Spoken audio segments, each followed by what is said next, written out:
So, good morning to one and all. Today we have discussed the losses in pre-stress concrete under the unit number 1, that is the analysis of pre-stress concrete.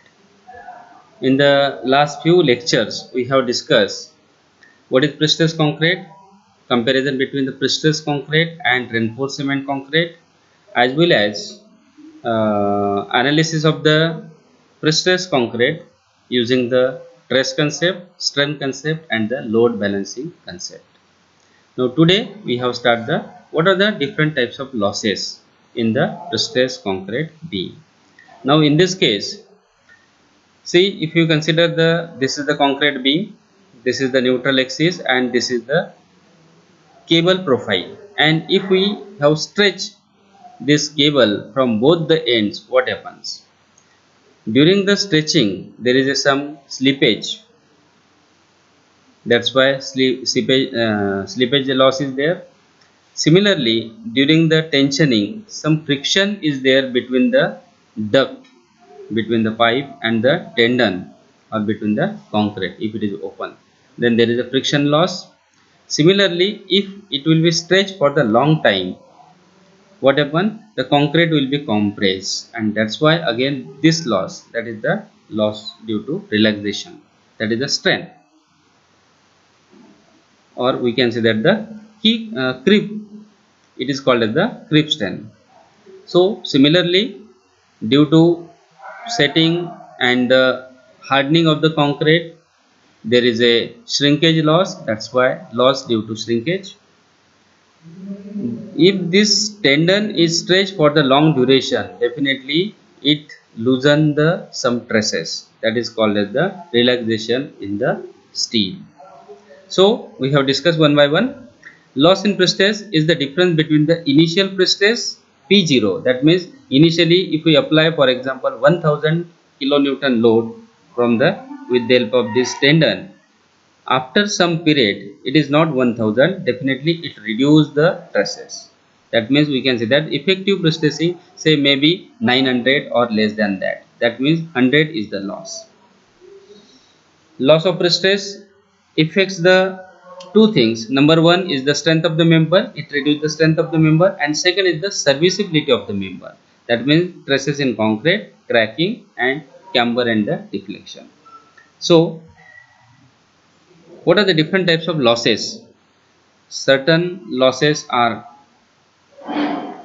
during the tensioning process, some losses during the anchoring stages, and some losses may be occur subsequently. Basically, if you classify the losses in the pre-stress, there are broadly two types. One is the immediate loss and second is the time dependent loss. Now immediate losses occur during the pre-stressing of the tendon and transfer of pre-stress to concrete member. Time dependent losses occurs during service life of the structure. So if we consider on the basis of time duration, what are the different types of losses? First is the immediate loss and second is the time dependent. It takes certain duration. Now immediate elastic shortening is the immediate loss, friction and the anchorage slip. This is related with the immediate loss, and time dependent, that is the creep.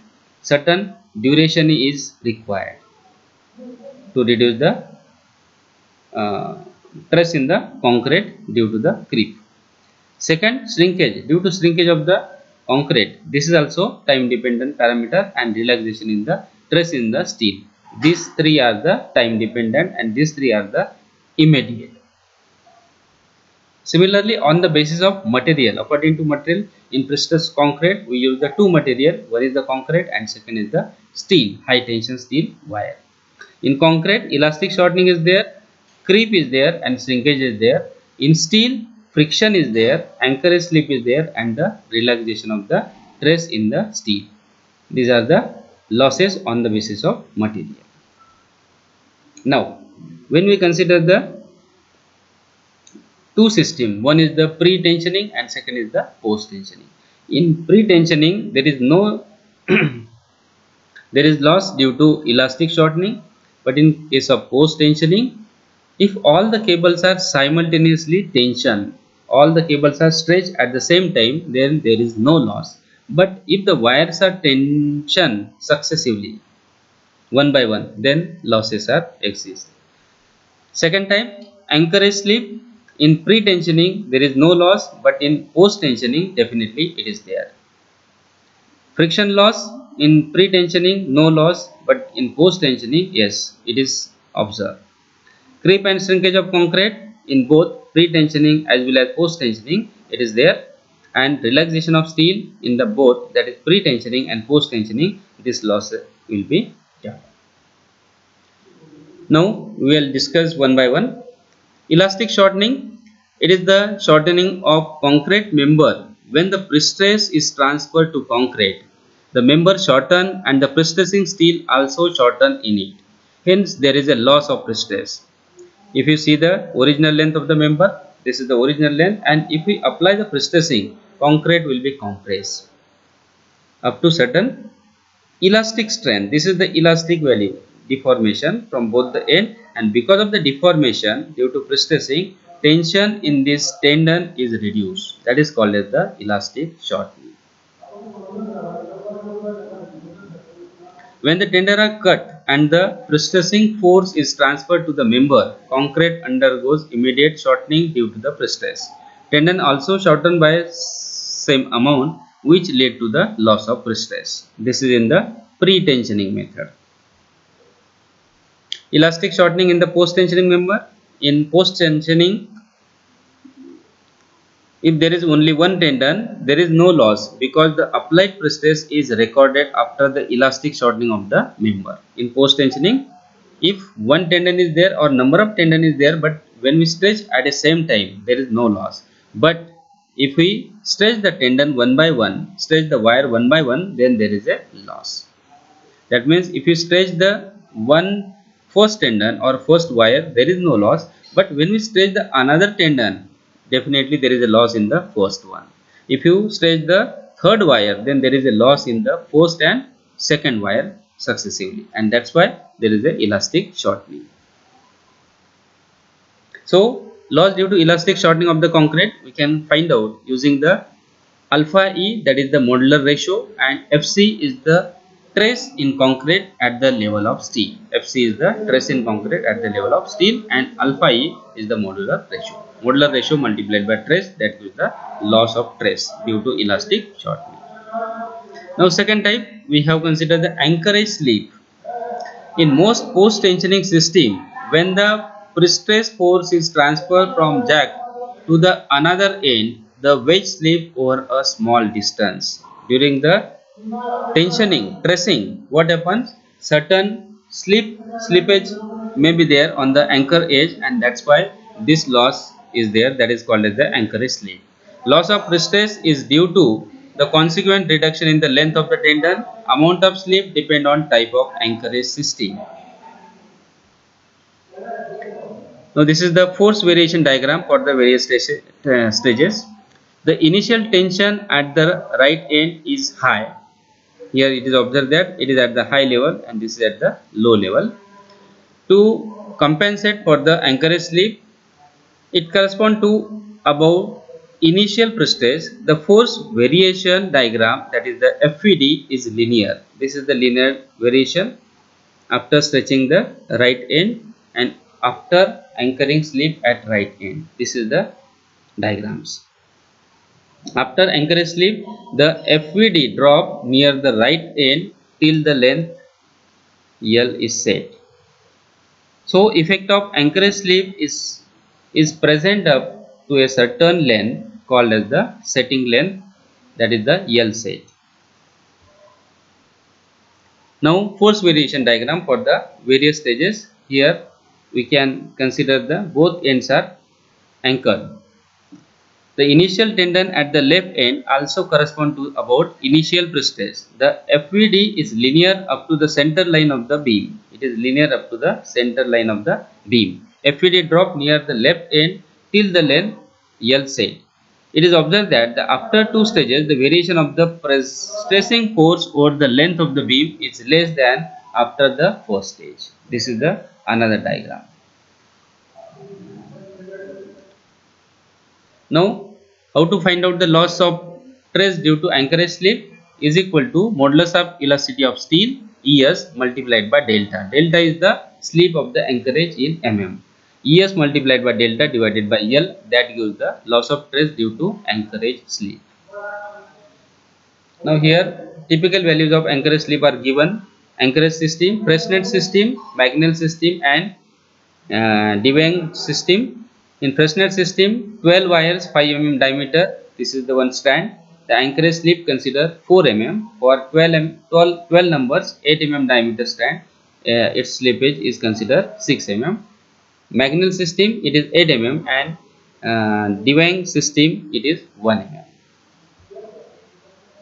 Now next type of loss is called as the frictional loss. Frictional loss occur only in the post tension member. Remember, there is no loss in the pre-tensioning member. This loss occur only in the post tensioning member. The loss due to friction does not occur in pre-tension member because there is no concrete during the stretching of the tendon. The friction generated at the interface of the concrete and steel during stretching of the curved tendon in the post tension member, and therefore this is the diagram showing the variation of the tendon, and that's why if we stretch, there is a two effect. One is the Ovim effect and second is the length effect. So we discuss one by one. Friction loss is the summation of, first is the friction loss due to the length effect because of the length, and second friction loss due to the curvature effect, that is called as the Ovim effect. First, length effect. If the profile of the cable is linear, the loss will be due to the straightening or stretching of the cable, that is called as the length effect. Curvature effect. If the profile is curved, there will be loss in trace due to friction between the tendon and the duct or between the tendon themselves. This is called as the curvature effect.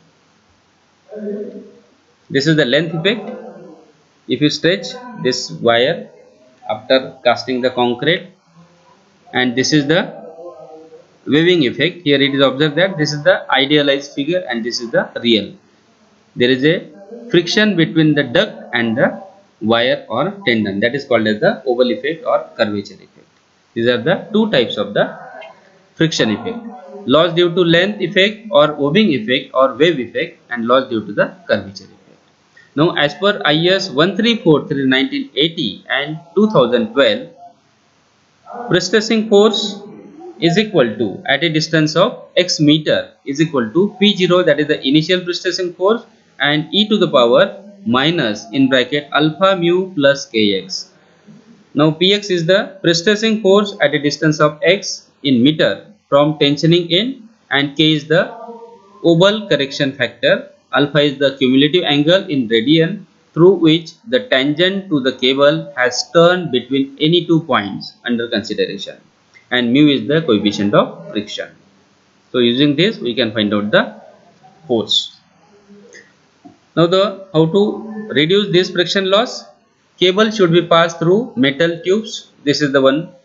Instead of the direct, we can pass through the metal tube. The bend should be through small angle as possible. If you do some curve shape, the angle should be as small as possible. Radius of the curvature for bend should be large. Pre-stressing the wire from both ends. Instead of one end, we can pre-stress the wire from both the ends, left as well as right. Over tensioning of the wire should be avoided. Using lubricants of unbonded concrete, and for bonded concrete, water soluble oil can be used. The lubricant is flush off with the water afterwards, and because of this we can reduce the friction between the duct and the cable. These are the few examples.